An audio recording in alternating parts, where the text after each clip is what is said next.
friends? It's May Day. I mean, not that kind of May Day. No one's in trouble. It's the first day of May. And on the first day of May, one thing that some people do is they share flowers. Flowers. With a neighbor or a friend.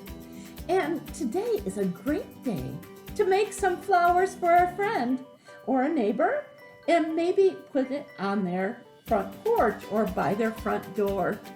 And you can ring the doorbell and leave the flowers with a note. It will make their day extra special. So friends, it's not too hard to do. All it takes is a little bit of imagination.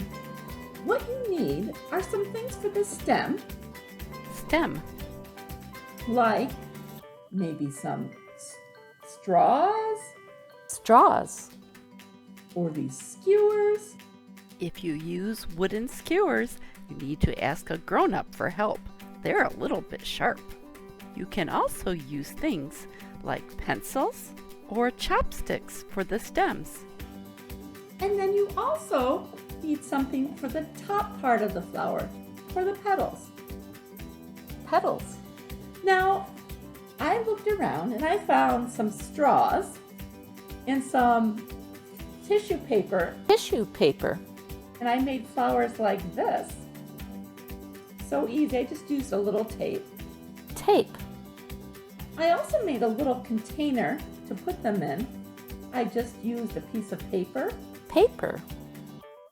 And I turned it around to make a little container for a little May Day bouquet. I also tried this out. I had some little cupcake liners. Cupcake liners. And some streamers. Streamers. For a little ribbon. And some wooden skewers. And I made some little flowers like this. I looked for other things I had in my house. You could even use something like these candles. Candles. As a stem. And I had some wrapping paper. Wrapping paper. They had some flowers. And I made a little bouquet like that. I still need to add a little ribbon. Ribbon. Or yarn. Friends, there's so many ways you can make a special May Day basket. You can even make flowers using an egg carton for the petals. Have a great day and happy May Day. Bye. Make a May Day basket for a friend. For more fun videos with vocabulary support for English language learners, subscribe to my channel. Thanks for watching.